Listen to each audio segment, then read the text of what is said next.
క్రైస్తవుల ఓట్లన్నీ కూడా, ఈరోజు దళితుల ఓట్లన్నీ కూడా 40% ఓటింగ్ తీసుకున్నటువంటి మీరు ఆ సంఘాల్లో జరుగుతున్నటువంటి వ్యక్తులకు వస్తున్నటువంటి కష్టం మీద ఎందుకు స్పందించటం లేదు?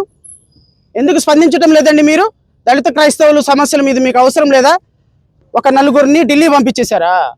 ఆ నలుగురు మళ్ళీ అక్కడ ఒక లెటర్ రాసి వెనక్కి వచ్చేస్తారా? భారతీయ జనతా పార్టీని 1950 ఆర్డర్ తీయమని మీరు అడగరా? మీకు దళితుల ఓట్లు క్రైస్తవుల ఓట్లు అవసరం లేదా? దళిత క్రైస్తవుల మీద జరుగుతున్నటువంటి సమస్యల మీద పట్టించుకోరా? రావణ మీద జరుగుతుంటే సమస్యల మీద పట్టించుకోరా? ప్రజాస్వామ్యం మీద దాడి జరుగుతుంటే పట్టించుకోరా? ఈరోజు రావణ మీద దాడి జరిగింది దేనికోసం? ప్రతిపక్షాల మీద మాట్లాడినందుకు, పాలకపక్షం మీద మాట్లాడినందుకు రావణ మీద దాడి జరుగుతుంది, శ్రవణ మీద దాడి జరుగుతుంది. మీరు ఏం స్పందించరు? పోనీ నేను విలేకరు ఒక మాట అడిగితే శ్రవణ్ మీద జరుగుతున్న దాడి, శ్రవణ్ కుమార్ మీద జరుగుతున్న దాడి, రావణ మీద జరుగుతున్న దాడి తప్పు అని మాట్లాడకుండా రెడ్ బుక్ రాజ్యాంగం స్కిప్ చేసి మాట్లాడారు. I'm very sorry. First time I'm expressing my displeasure towards opposition leader. This is not democracy. Democracy అంటే ప్రతిపక్షాలు మాలాంటి వ్యక్తుల కోసం, పాలకపక్షంలో మీద పోరాడుతున్న మాలాంటి వ్యక్తుల కోసం మీరు ఫైట్ చేయాలి.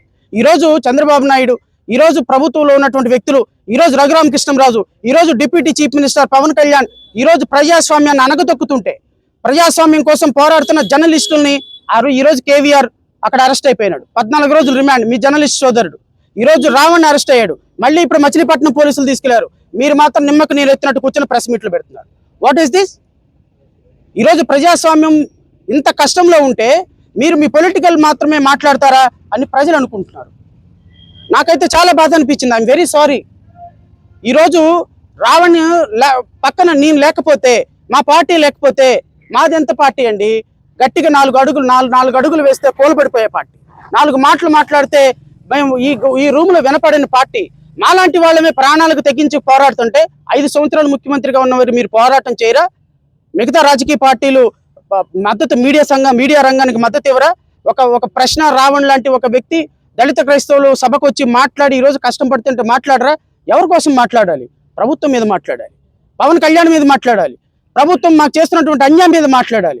ఈరోజు మీరు అధికారాన్ని అనుభవించిన మీరు, ఈ ఓట్లు వేయించుకున్న మీరు మాట్లాడకపోతే, కేంద్ర ప్రభుత్వాన్ని ఎదిరించకపోతే, రాష్ట్రంలో బలహీనులకు వాయిస్ ఇవ్వకపోతే ఎక్కడికి వెళ్తుందండి సమాజం? అబ్సల్యూట్లీ ఈరోజు రాజకీయ పార్టీలన్నీ కలవాలి. ఆ పార్టీ ఈ పార్టీ భేదంతో నేను మాట్లాడటంలా. నేను గౌరవ మాజీ ముఖ్యమంత్రి గారిని కూడా వినయపూర్వకంగా కోరుతున్నా. This is a time to fight together. ప్రజాస్వామ్యాని కోసం, ప్రజాస్వామ్యాన్ని మనుగడ కోసం రాజకీయాలు చేయాల్సిన సమయం కాదు. ప్రజాస్వామ్యం కోసం మీరు మాలాంటి వాళ్ళందరినీ, చిన్న వాళ్ళని కలుపుకొని పెద్దన్న పాత్ర పోషించాలి. ఎందుకు అంటే అధికారాన్ని మీరు అనుభవించారు, ఈ ఓట్లు మీ దగ్గర ఉన్నాయి కాబట్టి. ఈరోజు మా వాయిస్ చాలా చిన్నది కాబట్టి ఈరోజు మేమే చుక్క రక్తపు చుక్కని పేర్చుకొని నెల రోజులైందండి ప్రాపర్గా మేము అన్నం తిని నిద్రపోయి ప్రజల కోసం, ప్రజాస్వామ్యం కోసం ఫైట్ చేస్తున్నాం.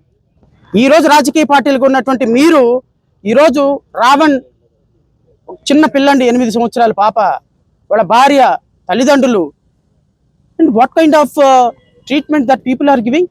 దాడి చేస్తారా? పవన్ కళ్యాణ్ గారు దాడి చేస్తారా? ఫిజికల్గా దాడి చేస్తారా?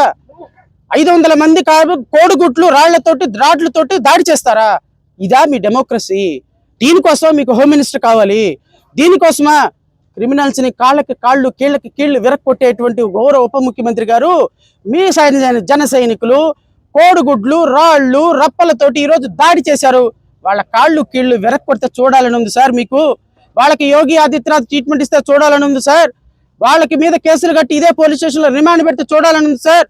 ప్రజాస్వామ్యం గురించి శుద్ధపస్సు కబుర్లు చెప్పే మీరు, డెమోక్రసీ గురించి పదం వద్దులే బాగాదు కబుర్లు చెప్పే మీరు ఈరోజు మీ జన సైనికులు చేసినటువంటి వికృత కార్యక్రమాలని, చర్యలని ఎలా ఖండిస్తారో నేను చూస్తాను. సనాతన ధర్మం అని ఒక డ్రెస్ వేసి వీడియోలో కూర్చొని పేపర్లు చదవటం కాదు సార్ అడ్మినిస్ట్రేషన్ అంటే. మీ కార్యకర్తలను నిలువరించండి. ఫిజికల్గా దాడులు చేయటం అంటే చేతగాని తనం ఏం కాదు. అది ఎవరికి అధికారం ఉంటే 90 ఏళ్ల ముసలమ్మ కూడా అక్కడ కూర్చొని అధికారం చేయించగలదు. ఏదేమైనప్పటికీ సమయం ఎక్కువైంది కాబట్టి నేను ఇబ్బంది పెట్టను. మీరందరూ ఇక్కడ ఇప్పటి వరకు ఉన్నందుకు మీ అందరికీ కూడా కృతజ్ఞతలు. రావణ్ విషయాన్ని ప్రపంచానికి తెలియజేస్తున్న మీడియా సోదరులకు కృతజ్ఞతలు. రావణ్కి ఈరోజు బెయిల్ వచ్చింది. గౌరవ న్యాయమూర్తి గారు ప్రజాస్వామ్యం గెలిచినట్టుగా సుదీర్ఘమైనటువంటి వాదనలు విన్న తర్వాత ఈరోజు తీర్పు చెప్పారు. మళ్ళీ ఇప్పుడు మచిలీపట్నం తీసుకెళ్లారు. నేను మళ్ళీ రేపు మచిలీపట్నం వెళ్తా. ఈ ప్రభుత్వం చేస్తున్నటువంటి దుర్మార్గ చర్యలని చివరి వరకు కడ వరకు ఎంతవరకు పోరాటం చేయాలో అంతవరకు పోరాటం చేద్దాం. దయచేసి ప్రభుత్వాన్ని కూడా నేను హెచ్చరిస్తున్నా, మీరు చేస్తుంది చాలా తప్పు. మీరు ఆ అబ్బాయి తప్పు చేస్తే కేసు కట్టండి, 40 నోటీస్ ఇవ్వండి, రేపు విచారణ చేయండి, శిక్ష వేయించండి. ఒకవేళ తప్పు చేసి ఉంటే ఇంటర్వ్యూ తీసుకుంటే తప్పు, మైక్ పెట్టుకుంటే తప్పు, మాట్లాడితే తప్పు అంటే మళ్ళీ పోలీస్ స్టేషన్కి తీసుకొస్తే ఒక సిఐ అంటాడంటండి జనసేన కార్యకర్తలతో, ఎందుకయ్యా ఇప్పుడు రేపు పొద్దున ఆయన వాయిదాలకు రాడా, అప్పుడు చూసుకోండి. ఇప్పుడు కొట్టడం ఎందుకు, ఇప్పుడు కొరకటం ఎందుకు, ఇప్పుడు నరకటం ఎందుకు, రేపు ఆయన వాయిదాలకు వస్తారు కదా, ఎక్కడికి పోతాడు, పిఠాపురం రావాల్సిందే కదా, కాకినాడ రావాల్సిందే కదా, రావను ఎక్కడికి వెళ్తాడు అంట. ఓ సిఐ వాళ్ళ కార్యకర్తలకు అడ్వైజ్ చేస్తున్నటువంటి విధానం ఇది. లా అండ్ ఆర్డర్ అయితే మీ లా అండ్ ఆర్డర్కి శతకోటి వందనాలు, మీ రఘురామకృష్ణరాజుకి శతకోటి వందనాలు, మీ ముఖ్యమంత్రి గారికి శతకోటి వందనాలు.